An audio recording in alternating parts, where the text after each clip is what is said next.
The next time, remember, you keep it on the road. And 6 Osram Rally, presented in association with Total. This unique event is notable for the very high speeds attained by the competitors as they sweep across the eastern Free State Plains. Just 9 stages made up 216 kilometers of hard rallying, all within a 30-kilometer radius around the little town of De Wetsdorp. 2 of the stages were repeated and a central service area was in operation throughout the day. The vast featureless Free State prairies give rise to the massive ramparts and pinnacles of the Lesotho-Drakensberg mountain range. Etched against the blue pale sky in the far distance, this year covered in snow. A remarkable feature of most of the towns in this part of the Free State is the large number of buildings, public and private, built out of sandstone, hewn from the hills in large quantities down the ages. These towns bore the brunt of hostilities in the mid-19th century when the Voortrekkers engaged in numerous battles with the Basotho nation.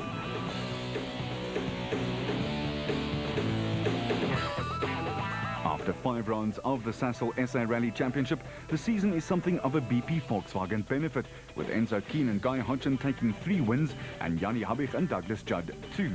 It's been a bad year for the Castrol Toyota team though. Serge Damso is still without a win. In the Production Car Championship, Nicholas Ryan holds a fair advantage as the season builds to a climax, with consistency his ally instead of sheer out-and-out speed.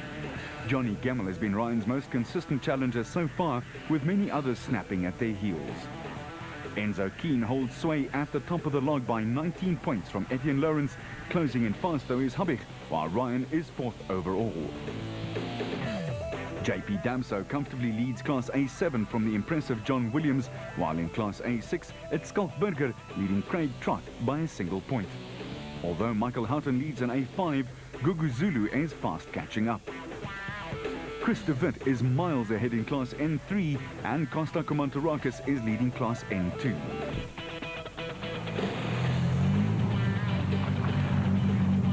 Five teams made their way from Rally HQ in Bloemfontein to the frosty early morning start in De Wetsdorp, some 70 kilometers away.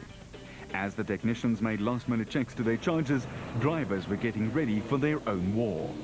The Osram Rally saw the permanent introduction of safety notes, this new system adding a further dimension to the eventual outcome. Stage 1 was 17.7 kilometers of high-speed road, taking in a railway crossing, lots of yumps and ultra-fast roads. A smattering of spectators braved the pre-dawn chill to watch the red-hot action.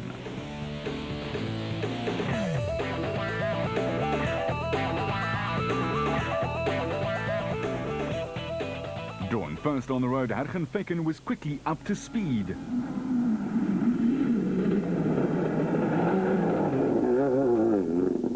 But hadn't yet deciphered the difference between left and right. Stage conditions varied from narrow and bumpy farm roads to barely visible jeep track through the grass, and all this done as fast as the BP Polo can go.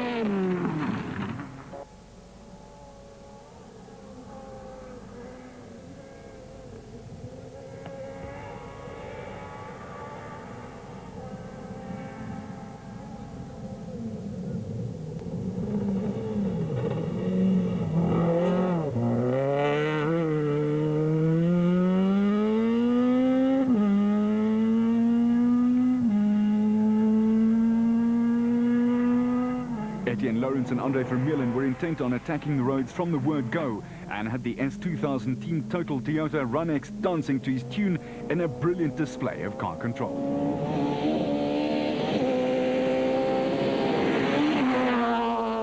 However, Lawrence was going a bit too hard and was already in trouble with the sticking throttle.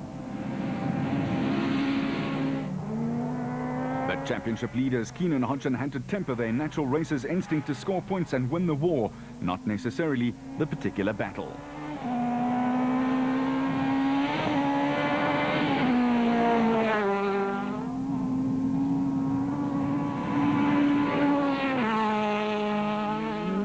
Former champions Serge Damso and Robert Paisley had nothing to lose by pushing their S2000 Castrol Toyota Run-X as hard as it would go, but the factory Toyota already had a flat left rear tyre.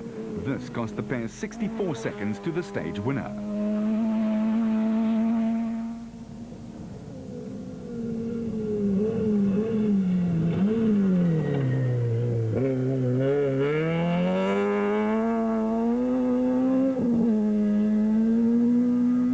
the other hand, Jannie Habich and his long-serving co-driver Douglas Judd were on another plane. The S2000 BP Volkswagen pair, proudly carrying the champions #1 on the rear window, still had an outside shot at retaining their championship title and were cooking.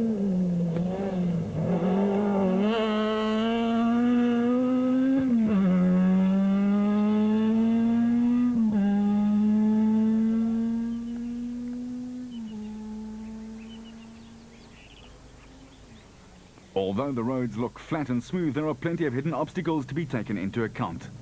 This was Sali de Toy finding one of those obstacles. And then another. Now we go for an early morning ride inside the Bosel Total Subaru of the Production Car Championship leader Nicholas Ryan and Scott van Heerden. And it looks pretty quick to us.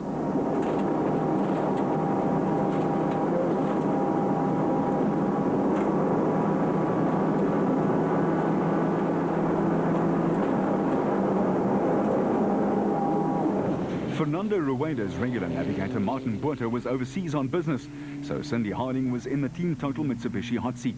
Cindy didn't appear to be distracting Fernando too much at all, luckily.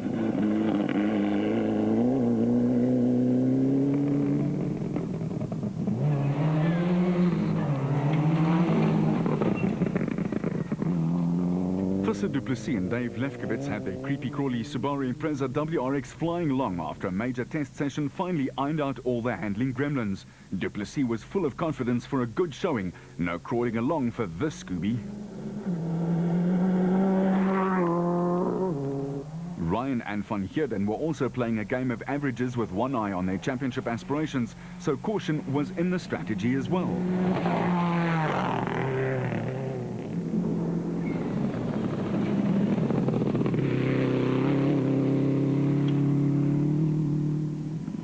The men on the move, though, were the defending production car champions Johnny Gemmel and Gerard Sneeman in their Sassel Mitsubishi. Gemmel loves mixing it with the S2000 factory cars and was reveling in the conditions. He grew up in the Australian outback, and this looks pretty similar, just with dry grass added to the scenery.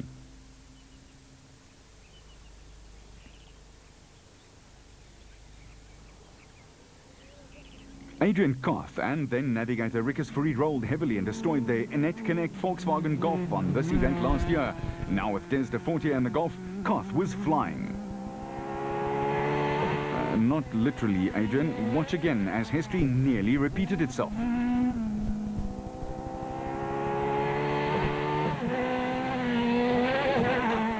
Shaken, not stirred, the pair motored on.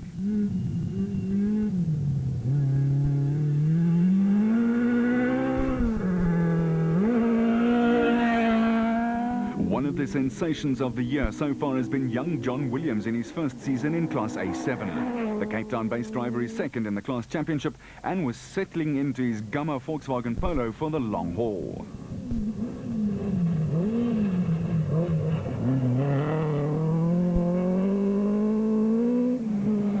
The younger Damso, JP and co-driver Kobus Frey have 4 Class A7 wins under their belts, and their sights were firmly set on yet another.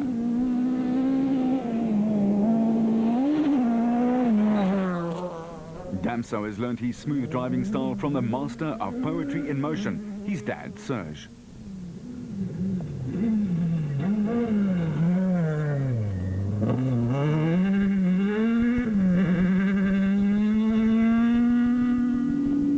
Nothing was going to hold back the charging Charles Wilkin and Greg Godridge in their factory A7 Castrol Toyota Run X, though.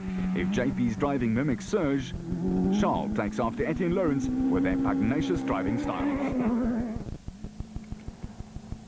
Wilkin rocketed into the class lead, hoping to turn his season around after a string of lackluster results. He was nearly a second per kilometre quicker than JP in this stage.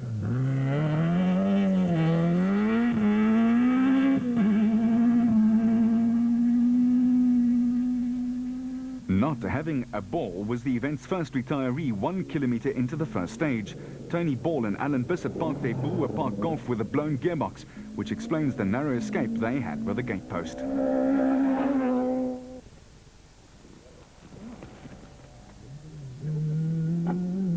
Kobus Roos Chris and Neil Free were hustling their N3 Sasol Toyota Runx along very nicely, but were destined to retire in this stage too.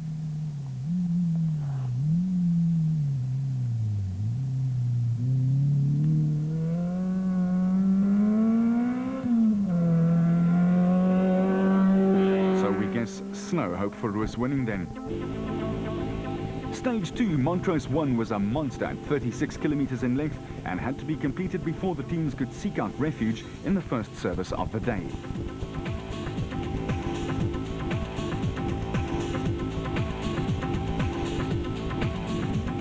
Etienne Lawrence was spectacular, but in trouble already.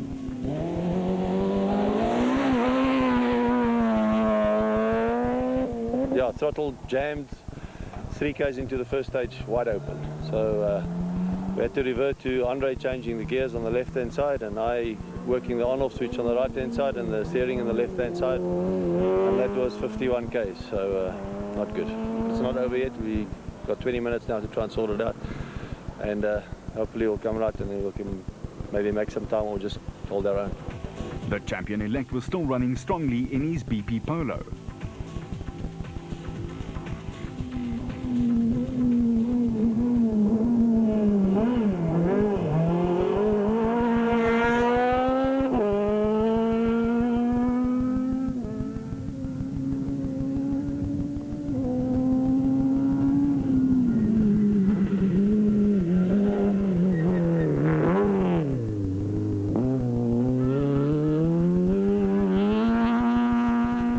Damso, though, was really tired. The first stage 2 kilometers down in we had a punch already, so it wasn't a very good start. So the second stage was, you know, sort of got going again a bit, and just hope we can put things together quickly.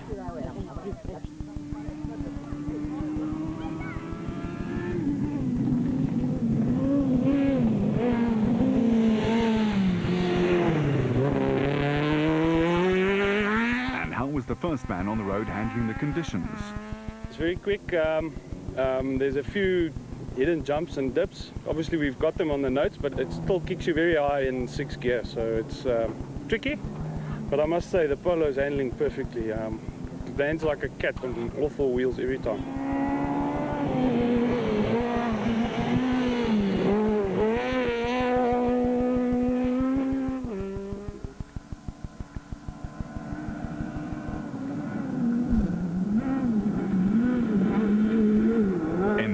Camp, it was all smiles.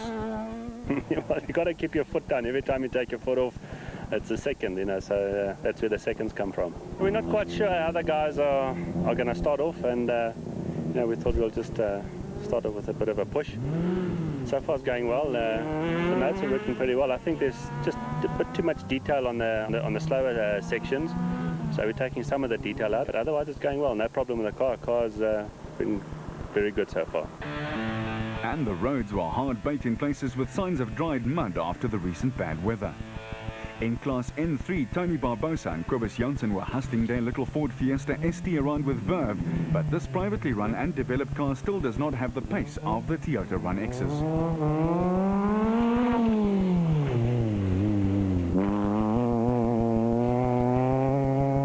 Champions Chris de Wit and Patrick Yende were off the leader's speed due to their uncertainty of the route notes.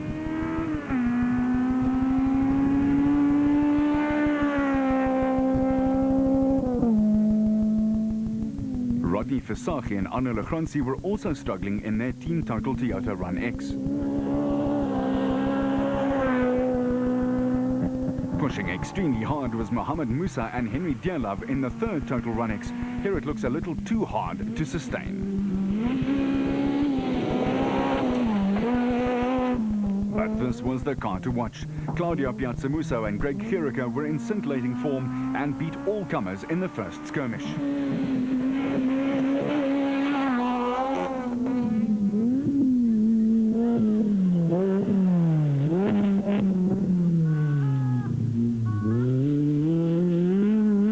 There's a lot more Osram action. Gemmell was taking no prisoners.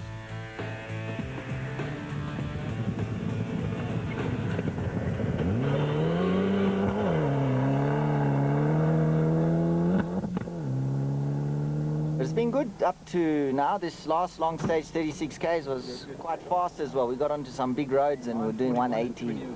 So these cars are a bit heavy to slow down, but otherwise they go quite well. Nicholas Ryan was coming to terms with the new route notes. It was quick, it was very quick, and the notes are, there's a lot to take in on each instruction, so you have to listen to the navigator carefully, make sure that you've heard it correctly. If not sure, ask him again, because the 9 is a 9 and a 1 is a 1, and you mustn't get them confused. But the notes are definitely the way to go.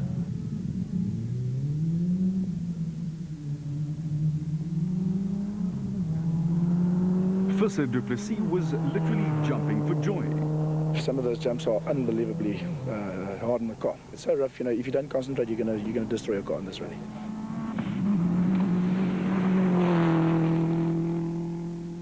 Sali de Toy, in contrast to Visser, was not a happy camper. We were held up a little bit by John Williams. They had a problem with their rear axle. So we caught him in the stage and passed the team in the stage. We drove about 2 Ks in his dust. So there we lost a little bit of time, but the fight is going to start now. We're going to go flat out from now on. And flat out he certainly went. Williams was all over the road. On the first stage we pulled away, and coming up to the first crest the car started to feel loose, and normally you think it's just in your mind, first stage gremlins, you just think it's loose, it's puncture, what is it? And we came into the first gate and the car just completely went sideways, and that's when I knew. I thought, no, there's something wrong here. And we kept driving the car all over the show, and then now we just found out one of the rose joints at the back's broken. And there's only 20 minutes of service time allowed. 10 times in the Williams stable. John was raring to get going. No, they did a great job. I can't believe it. So now I've got to do it on the gravel now and show them that they did a good job. But yeah, thanks very much to them. Bill Sturrock was responsible for the route note system, and the Scot explains the benefits. What the whole thing is a story about the road, a detailed story about what the road is doing, hazards, what they're coming up, and how competitors should approach them. I mean, previously they've done this event and it has been blind, and they have no idea between one junction and the next what there actually is. So the co-driver is not contributing a huge amount at that point, apart from maybe counting down distance to the actual hazard or corner or junction or whatever it might be. Whereas now he's going to play a very important role, because you're going to have every single piece of that road on a piece of paper in front of him, so the driver can hopefully, on blind sections like Blind Crest that he won't know about from the road book, will be able to commit with confidence to what's the other side of that. The sport for the spectator will become more spectacular because the speeds will be higher, but for the competitor it will be safer because they know exactly everything that road's going to do in front of them. The system has been well received, and former rally driver Leon Botha has been tasked with learning the skill to create the route notes in future. We arrived here more than a week ago, and we went through all the routes, or the special stages as we call them.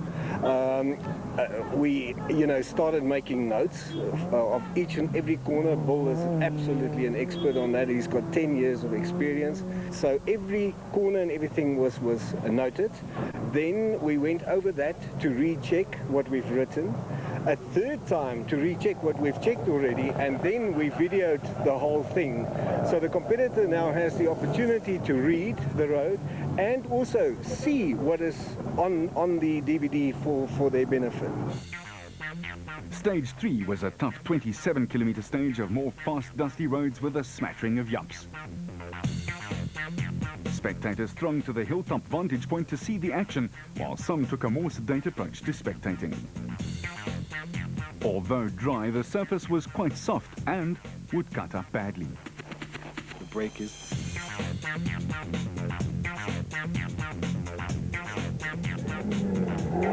Fecken wasn't horsing around as he tackled the stage with gusto, but he was set to retire with a hold radiator.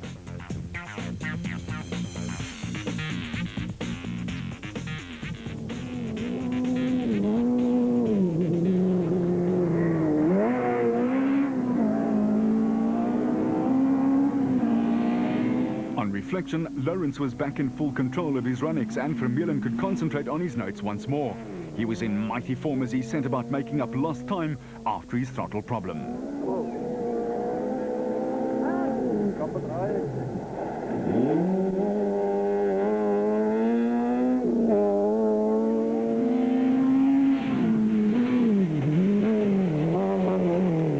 Damso wasn't hanging around either and pushed on to take the second fastest stage time. Enzo was a handful of seconds slower than Damso.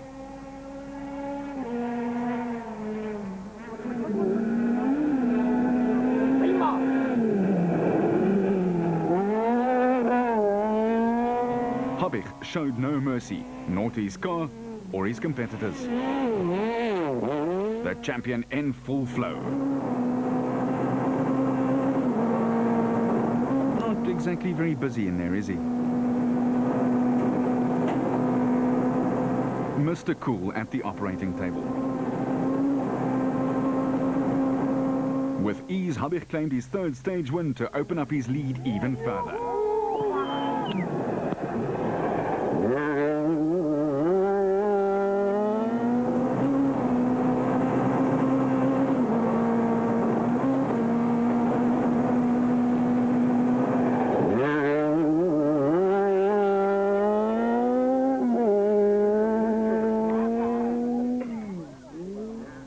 And dare we say it, the polo is really moving.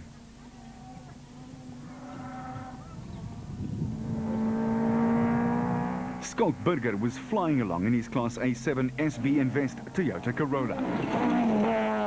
But Stefan Woken was having a hard time in his Aqua Volkswagen Polo.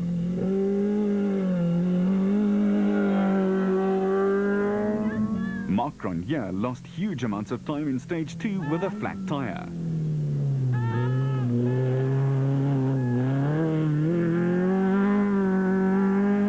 And they were wrong. You can teach an old dog new tricks. Andy Haig-Smith and Carl Peskin were still running strongly.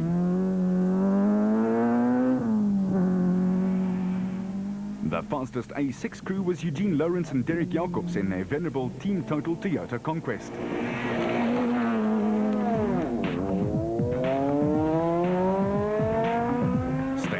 Was a very fast, super wide, smooth and flowing road ahead. A moderate 23.6 kilometers to go before the next service break. 9 cars were no longer with us as the tough event took its toll.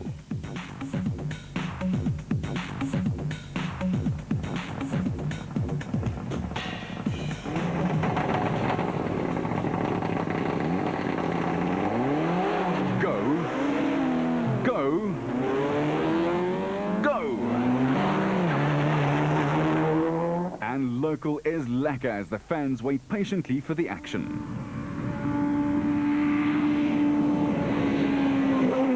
Damso took off like a scolded cat but hit a hidden ditch which bent a cross member.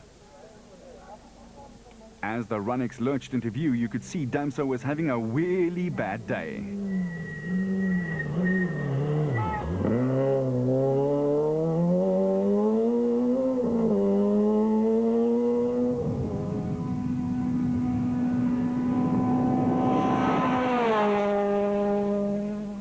Enzo too was falling back with gearbox problems, but not out of touch yet.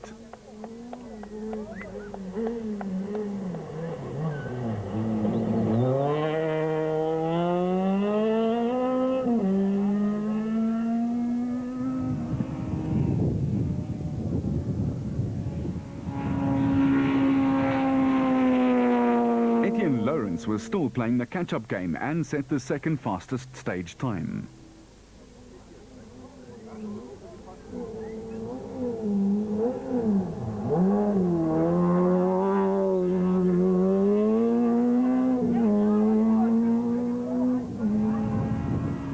But Habich was fastest yet again. His fourth stage 1 out of 4 and added another 8 seconds to his lead. The champion had to work a bit harder than the last time we popped into his office.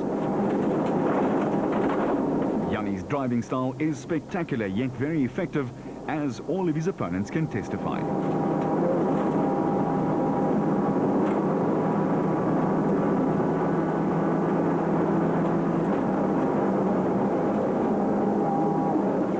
Volkswagen's Free State fans were obviously loving it.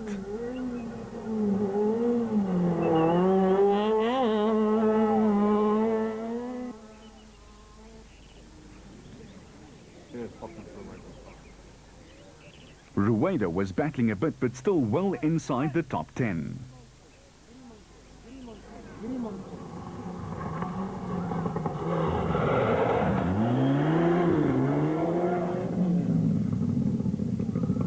Sali de Toy kept his promise and was a second quicker than Rueda, but he had to use all the road.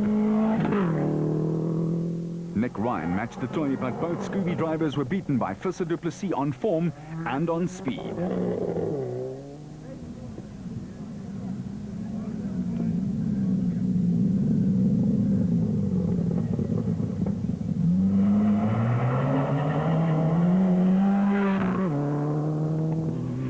Gemmell, though, was in a league of his own and challenged the S2000 cars.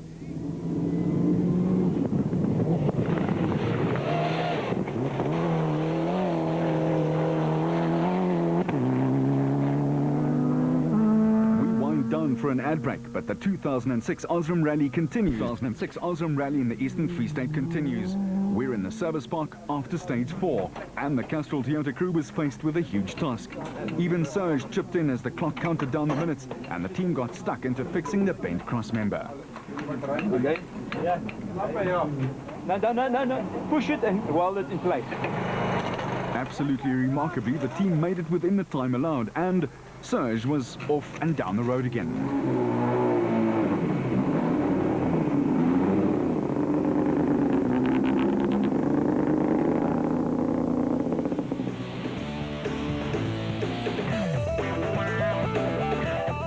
Grand Fool Flay, stage 5, was a moderate 15 kilometers in length.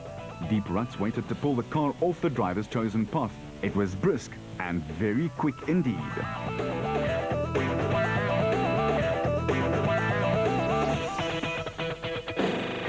John and Doug Williams were back up to speed and charging hard in their Gamma Volkswagen Polo.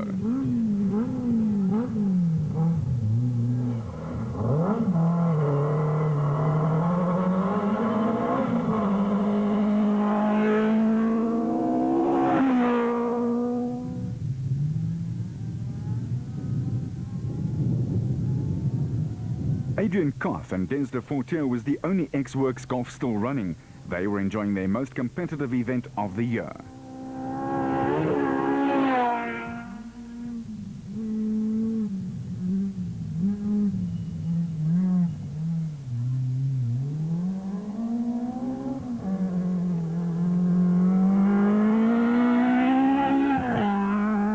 The Toyota flags were flying because the VWs just could not match their pace. JP Damser and Kobus Frey hammered their team Total Toyota along the endless straights. In spite of dominating their class this year, they had no answer to Wilkins' great driving.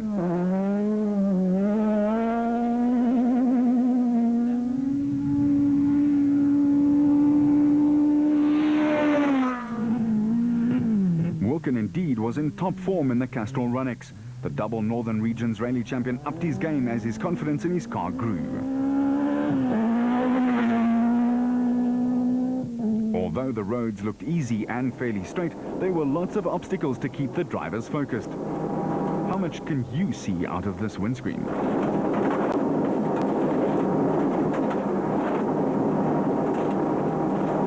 The kink in the road may look like nothing special, but at 180 kilometers an hour and with a loose surface, it took a lot of skill to keep the car on the road.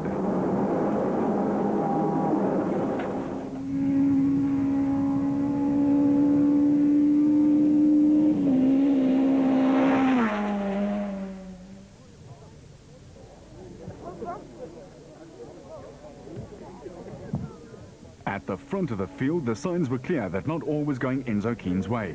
The Polo's gearbox was missing 4 cogs, leaving Keen with second and third gears to play with.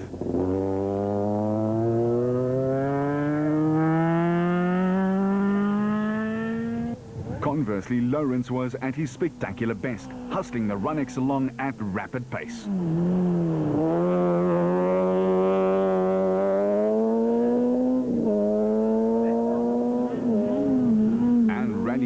Johnny Habich and Douglas Judd had everything well under control.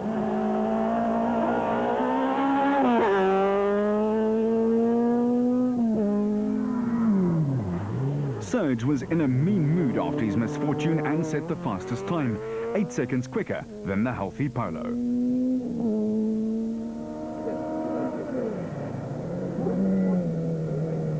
And as always, the clocks tell their own story of winners and losers.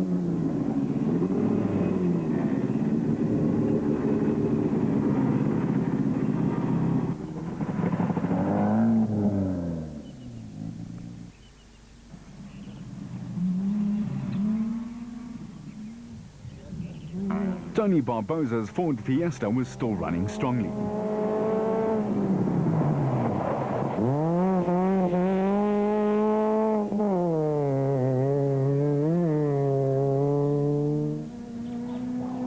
Chris de Wit found himself near the bottom of the Class N3 pile.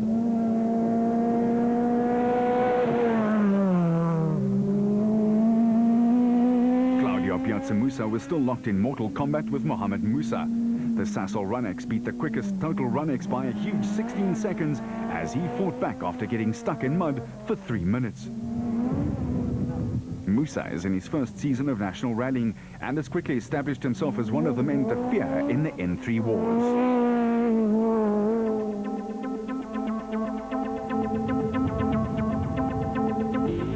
Stage 6 was the shortest of the rally at just under 5 kilometers. Run on a grass track in the De Wetstop showgrounds, it pulled spectators from as far afield as Wepner.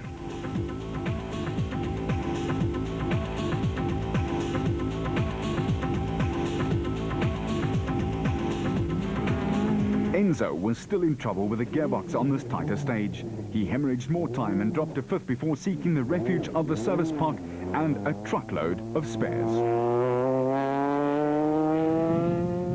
No such troubles though for Johnny Gemmell, who was up into a remarkable 2nd place overall.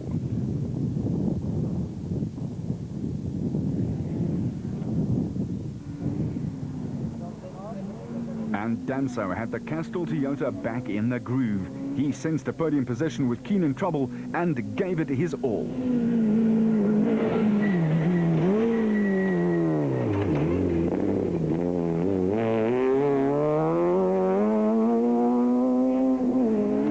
Was not under threat and pedaled his Polo to an identical time to Damso. A huge crowd of spectators loved it.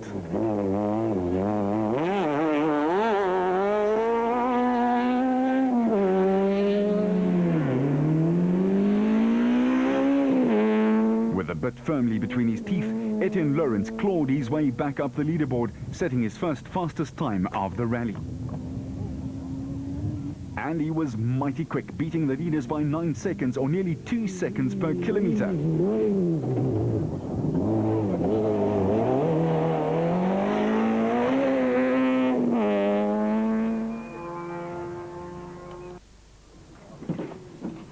Back at service, the Castrol Toyota team was back in action yet again, finishing off the job they rushed through earlier.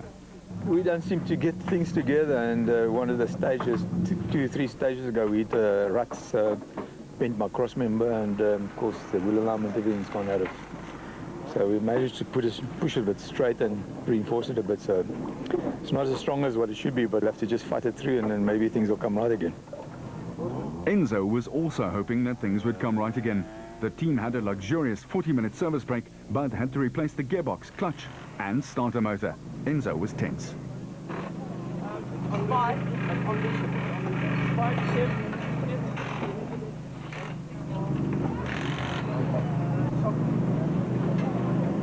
We dropped down to 5th place. We had a selection problem with the gearbox, but my team's very confident, and I'm very confident that they'll fix it in time. A bit nervous at the moment, but they're running frantically up front here, and I trust that they'll change it in time. So we're just on the final stages, bleeding the clutch and tightening the last bolts.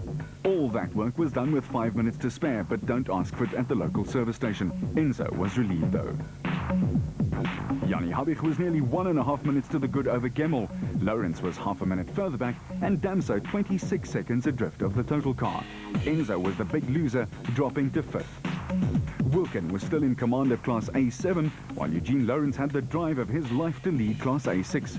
Andre Kleinwerk was hugely impressive in his BP Chico to lead Class A5. Mohammed Musa had a clear lead in Class N3, while Mike Nathan was lonely in N2. Stage 7 was a repeat of the day's first stage. In spite of the passage of 44 cars, the road surface held up well with the added advantage that the loose muck was swept away.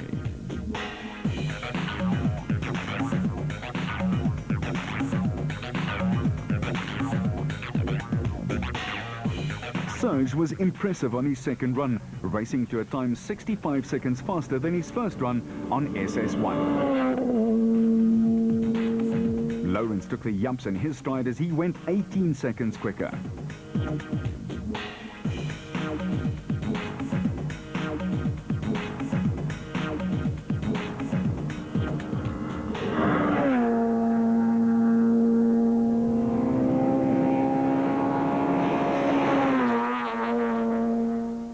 Habich could afford to back off just a little, and he was 7 seconds faster than his first run.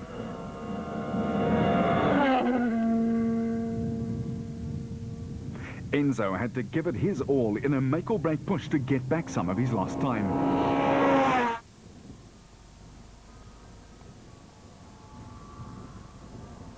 He scorched to the fastest time, nearly half a minute quicker than the first run over the same road.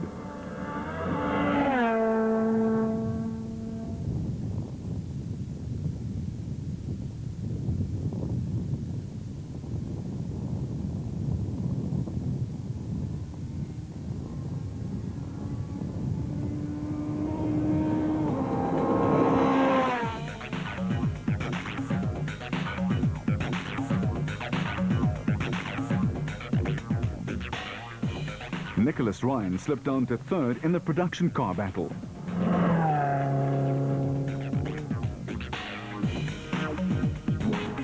While Fernando Rueda was getting quicker with every passing kilometer.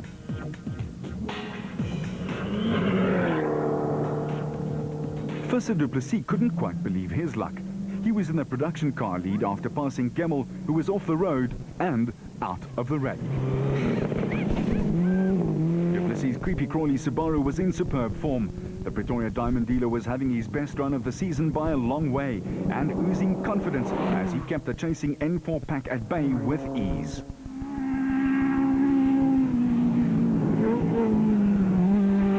Adrian Koch kept plugging away in his Net Connect Golf. And for no extra money, you can now join John Williams for a high-speed adrenaline ride.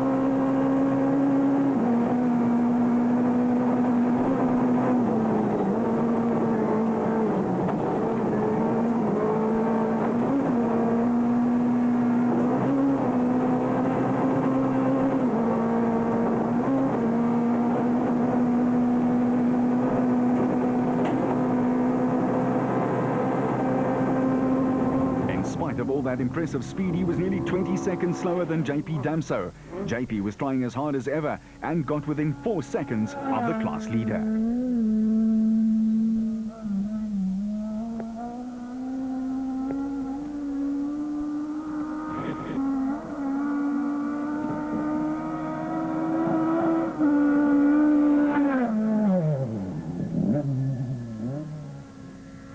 There was no stopping Wilkins' Castrol Runex as he extended his lead further.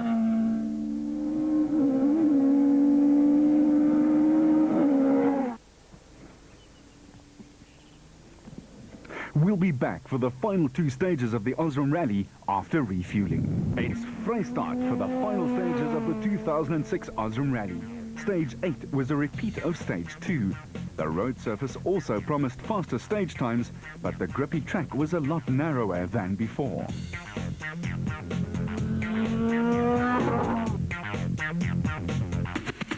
The brake is... Danso was still attacking hard, but dropped a couple of seconds and was 4th overall.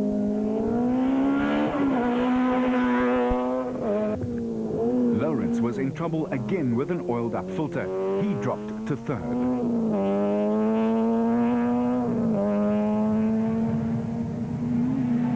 Habich was fast, but now tempered his driving with caution, with a safe 2.5-minute cushion in hand.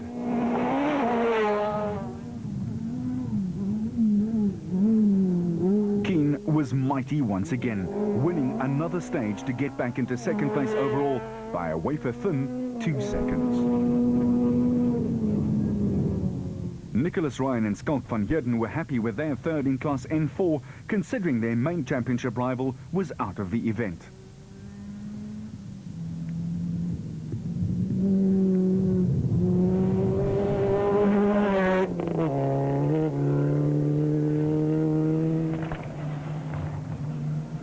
Fernando Rueda and Cindy Harding were soldiering along in second place in class.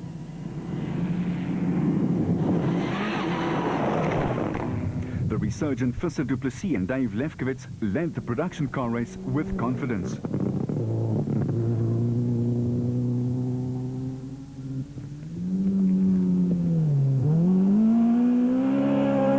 Mohamed Musa was losing time to Piazza Musso, only 13 seconds separating the two Runexes. Musa had a 40-second service penalty, which added to his burden, and only one stage left to defend his class lead.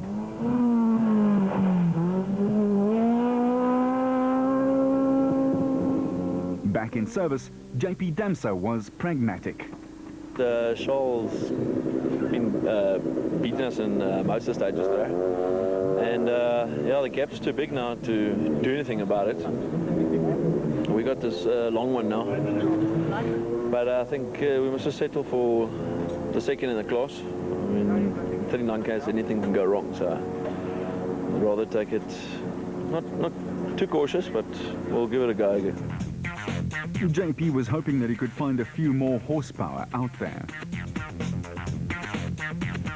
The final showdown and the sting in the tail.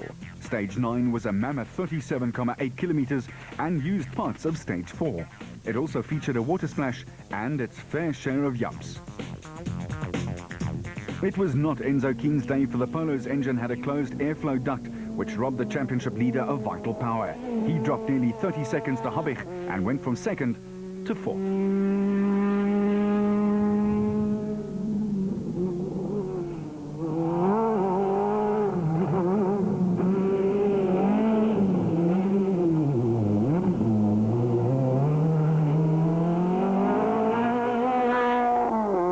Habich had everything to lose.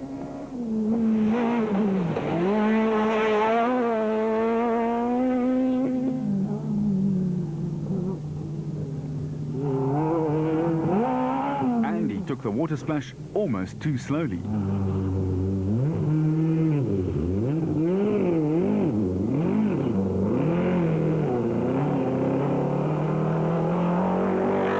He shed a bumper for good measure and was home and not so dry with win number 3.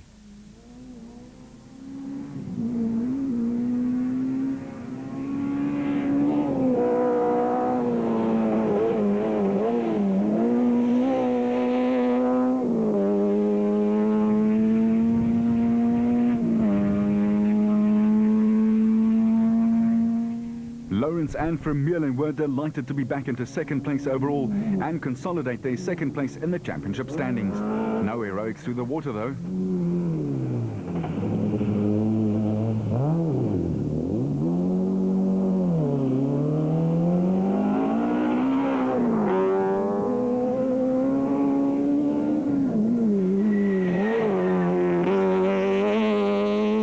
Damso Senior claimed the final stage win with a forceful drive to cement his podium place after a challenging rally.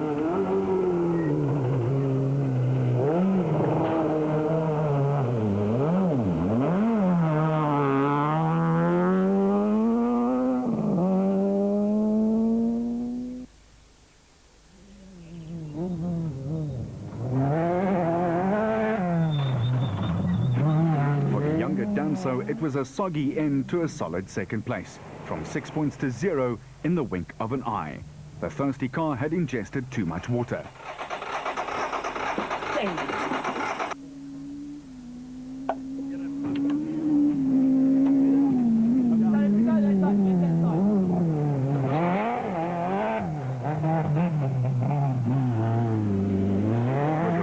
partially blocked, Wilkin had to thread his Castrol Toyota through the eye of a needle. And no, they didn't touch. Although the car sounded rough with water in some or other part of the very complex engine, Wilkin went on to complete his domination of Class A7.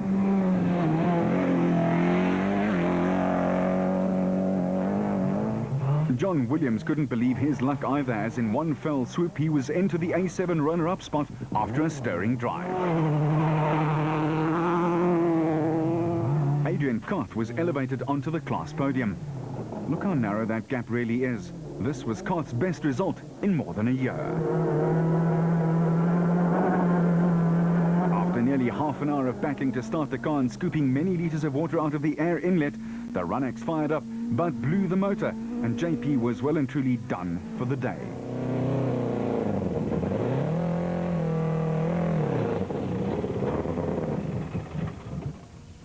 JP's body language said a whole lot. Luckily, that wasn't on the route. One of the more talented youngsters coming through the ranks is Bethel-based Sali de Tooy and his experienced co-driver Gert van Rensburg. De Tooy started in a small N1 car and moved up to A5 before taking on the N4 challenge with his Team Total Subaru. But school fees are expensive. Rallying is a cruel and unforgiving sport.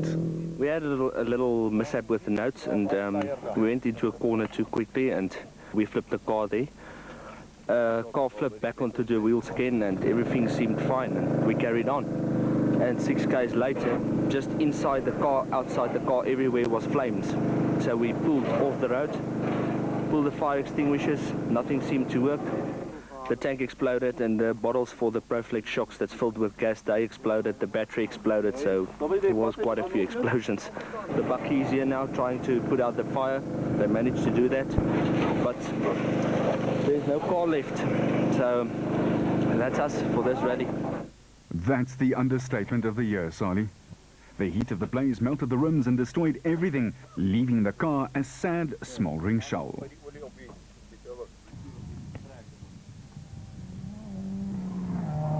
Nicholas Ryan consolidated his N4 podium place, glad to open up his championship lead over Johnny Gemmell.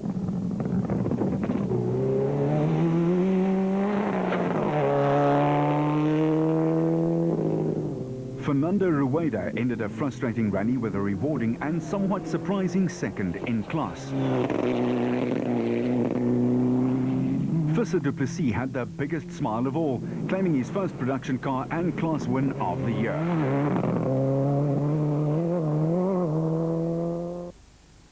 And as the Sasol Jets saluted the winners, the leaders gave their opinion of the new route note system. I found them easy to use. My co-driver found them easy to use, and I think there's no reason we shouldn't use them in future. I think it's safer, you know, I like them, and I like the option to view the stages in the comfort of my own home before the event. I suppose some people get into it a lot quicker. I seem to be now starting, you know, to get into it. The notes are good. There's nothing wrong with the notes. You know, we just have to adapt to it. We've got a lot of the instruction which we never used to worry about. I'm not too excited about those type of notes. I prefer to rather go and have the route myself and make my own notes. The idea was to save time and cost. I'm not so sure whether it's so much cheaper, because we still spend a lot of time between the driver and navigator going over it, and you know, I had to fly to Joburg and spend a whole day up there. So the cost is still there, but maybe it's a good idea for the youngsters to get into the notes. Maybe for the long-term benefit of the sport. I've always used the number system. I've used the number system for probably 25, 30 years. So it falls in very nicely with what I'm used to. They're proper notes, these. They're much more accurate, much more detailed than what we've had in the past. And they're proper notes, and it's absolutely fantastic. You can commit to them, they're easy to read, tremendous. The time that we spend is a lot more than we'd normally do on a recce. So we need to take that cost into account as well. But it's fantastic. It's faster, it's cleaner, it's safer. And I think from a spectator's point of view, it probably looks good as well. Preparation is important, teamwork's important, driver-navigator's relationship's got to be very strong, and the guys have to put in the time before the events. I know it's difficult for the privateers, but if we want to get more professional, then it's the way to go. It's the only way. the Windmill Casino to the winners, the spoils and the laurels.